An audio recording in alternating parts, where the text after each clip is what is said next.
সমবয়সী, আমি প্রত্যেক দিন বলি সমবয়সী ভালো হইতে দেয় না, এটা গুরুত্বপূর্ণ। কোনো মানুষের জীবনের সবচেয়ে বড় অভিশাপ একটা অসৎ বন্ধু। সমবয়সী যদি খারাপ হয়, এই ছেলে আর জীবনে ভালো হয়ে উঠতে পারে না। এটা বড় সাংঘাতিক। অসংখ্য ছেলের জীবন নষ্ট করে দিছে তার সমবয়সী, চরিত্রহীন বানায় দিছে। সে কোনোদিন মদের আড্ডা চিনত না, কিন্তু ওই বন্ধু নামের জানোয়ার তারে মদের আড্ডা চিনাইছে। সে কোনোদিন জুয়ার আড্ডা চিনত না, জুয়া কেমনে খেলে বুঝতো না, কিন্তু বন্ধু নামের জানোয়ারে তারে জুয়া খেলা শিখাইছে। সে কোনোদিন মোবাইলে উলঙ্গ ছবি দেখতো না, কিন্তু বন্ধু নামের শয়তান তারে মোবাইলে ছবি, নাচ, গান দেখা শিখেছে। কোরআনুল কারীমে আছে দোস্ত, সূরা ফুরকানের মধ্যে, কিয়ামতের দিন অসংখ্য কাফের, বেঈমান, পাপী, নাফরমান নিজের আঙ্গুল এইভাবে দাঁত দিয়া কামড়াবে এবং কামড়াইয়া ছিঁড়ে ফেলতে চাইবে। ইয়াদু যালিমু আলা ইয়াদাইহি, আর বলবে কেন এরকম করবে? এই কামড়াইয়া দাঁত দিয়া আঙ্গুল কামড়াইয়া ছিঁড়তে চাইবে, আফসুসে আফসুসে। কি আফসুস? আফসুস করবে, ইয়া লাইতানি লাম আত্তাখিজ ফুলানান খলিলা, হায় দুনিয়ার তাকে যদি বন্ধু না বানাইতাম। কোরআন শরীফের আয়াত, হায় যদি তাকে বন্ধু না বানাইতাম, যে আমাকে অশ্লীলতা, বেহায়াপনা, নারীর নাচ, জিনা, ব্যভিচার, মদ, জুয়া, এক ওয়াক্ত নামাজের কথা যে মনে করায় নাই, ওই অসত্রে, ওই শয়তানকে যদি বন্ধু না বানাইতাম। বিকাল ৩টা বাজে বের হইছে, রাতের 10টায় ঘরে ফিরছে, 7 ঘন্টা বন্ধুদের সাথে ছিল। একটা বন্ধু একবারও বলে নাই যে দোস্ত আসরের নামাজ পড়বা না, মাগরিবের নামাজ পড়বা না, এশার নামাজ পড়বা না। তাহলে এরা কি বন্ধু আসলে? এরা তো শয়তান, এরাই তো ইবলিস। আল্লাহ তো কোরআনে বারবার বলছে শয়তান প্রকাশ্য শত্রু, আদুউম মুবিন, প্রকাশ্য শত্রু। তার মানে শয়তান প্রকাশ্য। তাহলে প্রকাশ্য হইলে কই আমরা দেখি না কেন? এগুলো যে গুনার দিকে ডাকে, গুনার দিকে আমন্ত্রণ করে, গুনার দিকে সহযোগী করে, এই হইল প্রকাশ্য শত্রু। এটাই শয়তান, এটাই। এই জন্য উত্তম সঙ্গী বড় নিয়ামত। আমার গাড়ির ড্রাইভার আজকে 5 বছর আমার গাড়ি চালায়, আমার ড্রাইভার 5 বছরে আল্লাহর কসম চলার পথে, আমার জিন্দিগি গাড়িতে, আমার জীবনের হায়াতের খুব কম সময় ঘরে গাড়িটাই বেশি। তা আমার এই 5 বছরে যতবার আমি নামাজের কথা মনে করাইছি, কসম সে তার চাইতে বেশি আমারে মনে করাইছে। আমার উত্তম সঙ্গী, সেই হিসাব রাখছে, ড্রাইভারই খেয়াল রাখছে। আমি হয়তো গাড়িতে বসে ঘুমাইতেছি, ক্লান্ত, কিন্তু টাইমলি জামাতের আগ টাইমে কোন মসজিদে দাঁড়ানো, ওযুর জন্য সুযোগ থাকা টাইম, এটা সে খেয়াল রাখে। এটা উত্তম সঙ্গী কিনা? কত বড় সৌভাগ্য এটা বলে। সেই মনে করায়, সেই উঠায় হুজুর নামাজের টাইম হয়েছে। এই জন্য বাপ, এটা আমি বললাম আপনাদেরকে, ছেলেরা তোমাদেরকেও বললাম, ভাই আলাদা শোনো। সমবয়সীর ডানে বামে তাকাইয়া আগাইতে পারতাম না, সে তোমাকে আগাইতে দিবে না। এক হাসি দিয়া, এক দুষ্ট কথা দিয়া তোমারে পিছাই দিবে, পিছাই দিবে। আমরাও তো ছোট জীবন পার করে আসছি বন্ধু, শহরে বড় হয়েছি, কুমিল্লা শহরের প্রাণ কেন্দ্রে আমি বড় হয়েছি। কাজে আমি তো দেখছি বন্ধুদের আড্ডা, আমরাও দেখছি নানা রকমের কথা, প্রলোভন, সবকিছুই আমরা শুনছি। এমন একটা যৌবন, ছোট্ট কাল, 16 বছর, 18 বছর, 22 বছর, 20 বছর আমরাও পার করে আসছি। আমার মনে আছে সব, আমার প্রাইমারি স্কুলের স্মৃতি আমার পুরো মনে আছে, আমার মাধ্যমিক লেভেলের স্মৃতি আমার মনে আছে, পুরোপুরি খেয়াল আছে। এই জন্য উত্তম সঙ্গী বড় নিয়ামত, যে গুনার দিকে ডাকেন, ভালো কাজের কথা মনে করায়। রাসূলুল্লাহ সাল্লাল্লাহু আলাইহি ওয়াসাল্লামকে জিজ্ঞেস করছে সাহাবী, ইয়া রাসূলুল্লাহ, উত্তম সঙ্গী কে? নবীজি বলছে 3টা গুণ আছে যার মধ্যে। কয়টা গুণ?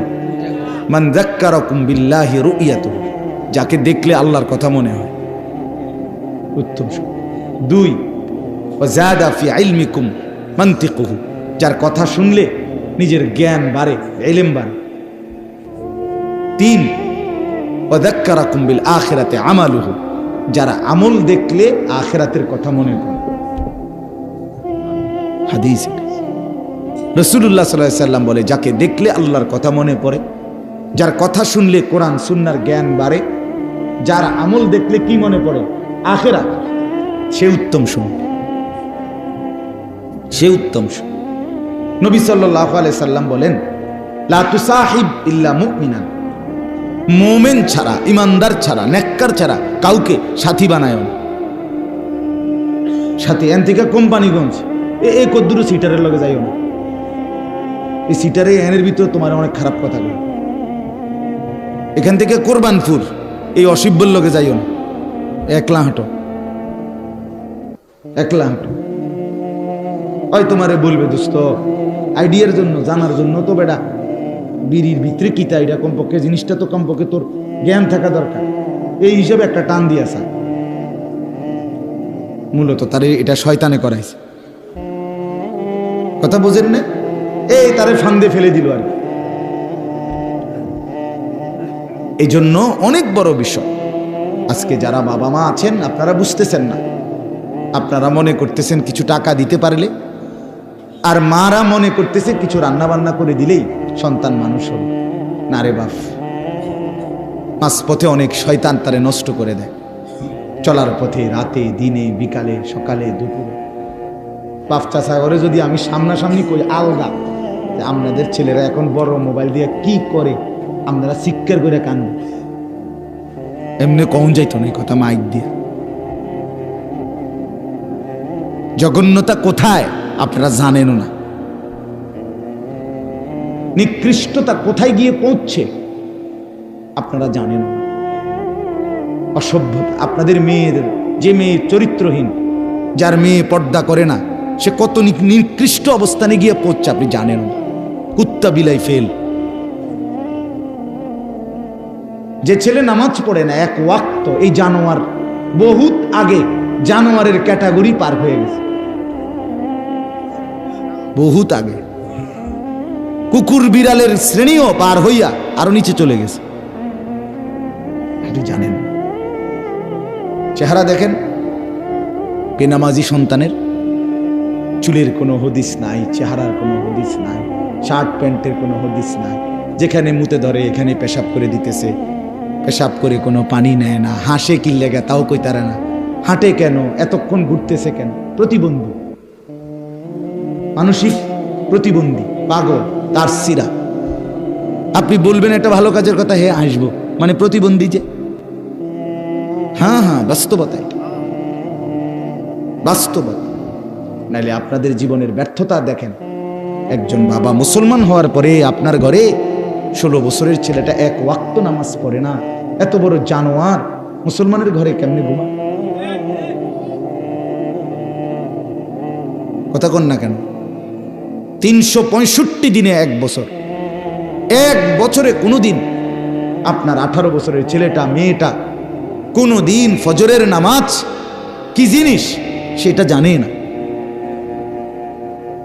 ফজরের নামাজ যে কখন পড়ে এটাই জানে না। এত বড় অসভ্য জানোয়ার মুসলমানের ঘরে ঘুমায় কেমনে? তার বাপ কেরাবে না, তার মা কে তারে মানুষ করতেছে? এই বাপ তোমার জীবনের সার্থকতা কি? তুমি জীবনে কি অর্জন করলা? এই জানোয়ার কথা বলেন না কেন? বলেন যারা এ জবাব দেন। জিন্দিগি মানে কি? জীবন মানে কি? ফাঙ্গাস আর তেলাফিয়া? হ্যাঁ, জিন্দিগি মানে ফুলকপি আর ফাতা কপি? জিন্দিগি মানে বনবিড়ি? জিন্দিগি মানে চায়ের দোকানের আড্ডা?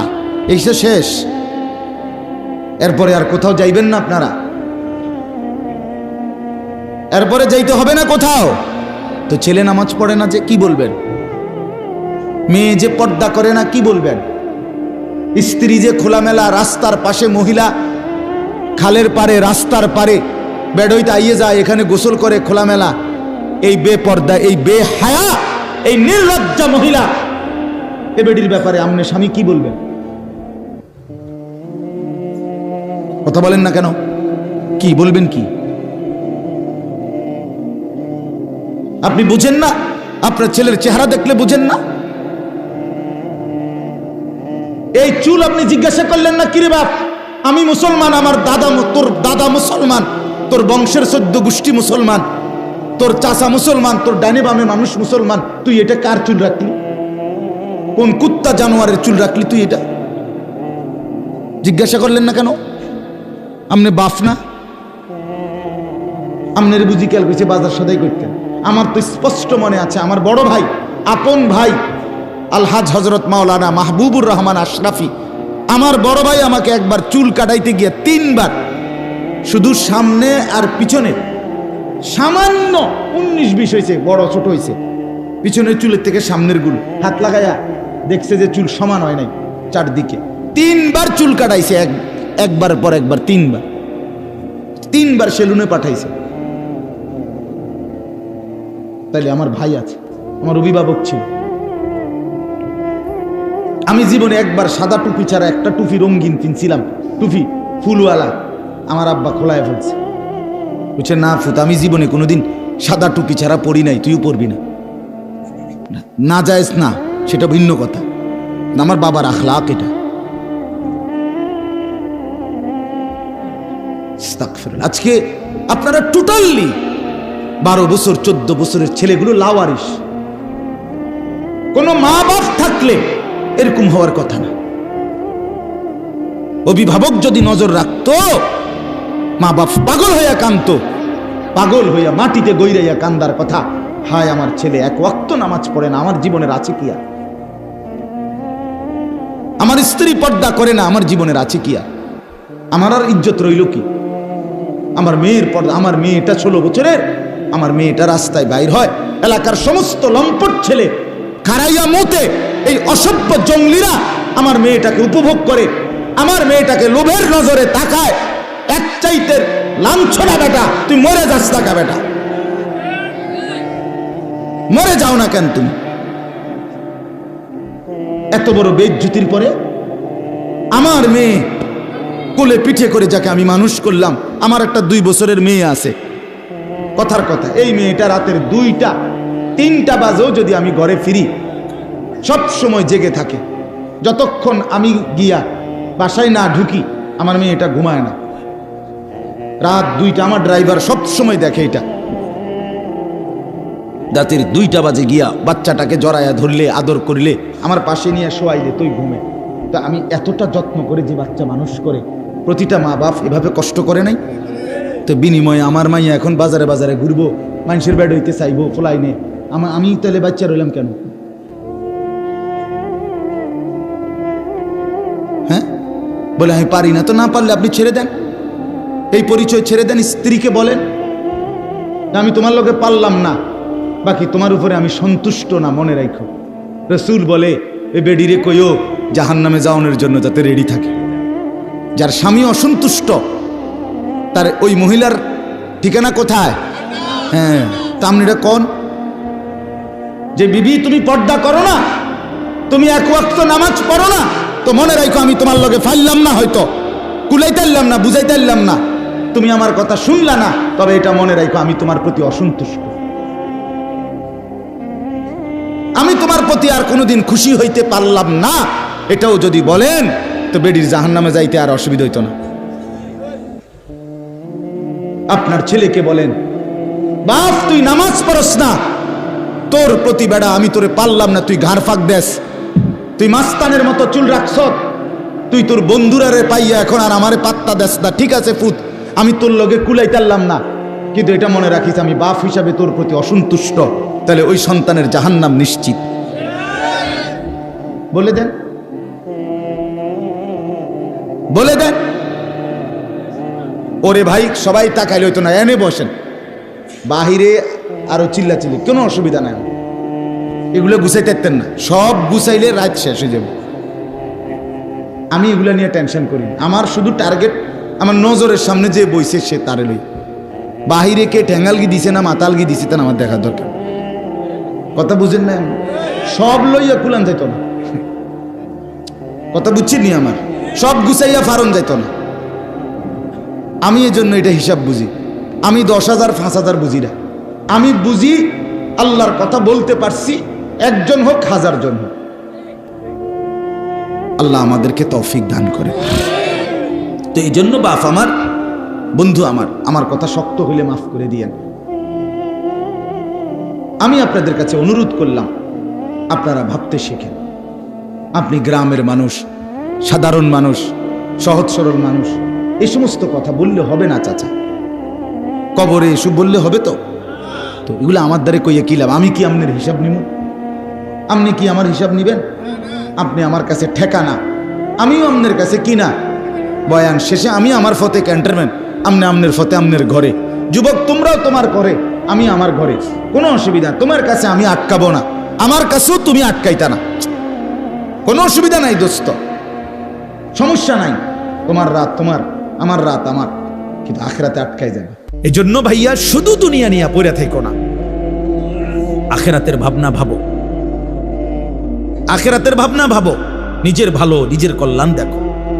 আমি অনুরোধ করলাম, আল্লাহ তাআলা এখানে বলছে, বান্দা আমাকে মনে রাখো। ফাযকুরুল্লাহা কাযিকরিকুম আবাআকুম আও আশাদ্দা যিকরা। তোমাদের পরস্পর, তোমাদের বাবা দাদা বংশধরকে যে পরিমাণ ডাকো, সেই পরিমাণ কিংবা তার চাইতে বেশি পরিমাণে আমি আল্লাহকে ডাকো। আল্লাহ যেন বলে, বান্দা সারাক্ষণ আমি চাই তুমি আমারে ডাকো, আমার নাম নিও, আমি খুশি থাকবো। যেন আল্লাহ বলতেছে, বাথরুমে ঢুকতেছে, আল্লাহ যেন বলতেছে, শোনো শোনো, বাথরুমে যাচ্ছ? জি। বলছে ঠিক আছে, আমার নাম নাও। বিসমিকা আল্লাহুম্মা ইন্নী আউযু বিকা, বিসমিল্লাহি আল্লাহুম্মা ইন্নী আউযু বিকা মিনাল খুবুসি ওয়াল খাবাইস। বাথরুম থেকে বের হইছে, আল্লাহ যেন বলতেছে, বাথরুম থেকে বের হইছো, আমার নাম নাও। গুফরানাকাল হামদুলিল্লাহিল্লাযী আযহাবা আন্নিল আদা ওয়া আফান। খাইতে বসছো বান্দা? আচ্ছা মাশাআল্লাহ, খাও, তো আমার নাম নাও। বিসমিল্লাহি ওয়া আলা বারাকাতিল্লাহ। খানা শেষ করছো? মাশাআল্লাহ, আমার নাম নাও, আমার ডাকো। আলহামদুলিল্লাহিল্লাযী আত'আমানা ওয়া সাকানা ওয়া জাআলানা মিনাল মুসলিমিন। ঘুমাইবা এখন? আচ্ছা ঘুমাও, কোনো অসুবিধা না, আমার নামটা নাও। আল্লাহুম্মা বিসমিকা আমুতু ওয়া আহইয়া। ঘুম থেকে উঠছো বান্দা? আচ্ছা, আমার নাম নাও। আলহামদুলিল্লাহিল্লাযী আহইয়ানা বাদামা আমাতানা ওয়া ইলাইহিন নুশুর। আল্লাহ যেন এইভাবে বলে যে, বান্দা তুমি খাও কিংবা ঘুমাও, টয়লেট কিংবা বাথরুম, হাঁটা কিংবা বসা, হরদম আমি চাই আগে পিছে তুমি আমারে ডাকো। ফাযকুরুল্লাহ ফাইদা কুদিয়াতিস সালাতু ফান্তাশিরু ফিল আরদ ওয়াবতাগু মিন ফাদলিল্লাহ ওয়াযকুরুল্লাহা কাসীরান লাআল্লাকুম তুফলিহুন। রব্বুল আলামিন বলে, বান্দা যখন নামাজ শেষ হয়ে যায়, জমিনে ছড়িয়ে পড়ো, আমি আল্লাহর দেওয়া রিজিক তালাশ করো, যার যার কর্মে লেগে যাও। তবে ওয়াযকুরুল্লাহা কাসীরা, বেশি বেশি আমি আল্লাহকে স্মরণ কইরো।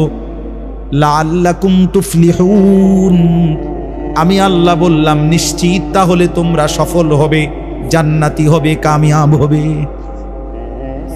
যেখানেই থাকো বান্দা আমার নিয়ে থাইকো। আমি চাই বান্দা আমার বলুক আল্লাহ, আমি আল্লাহ বলবো বান্দা। যতবার ডাক দিবা তুমি আমি আল্লাহকে, ততবার ওয়াদা দিলাম বান্দা আমিও ডাকবো তোমাকে।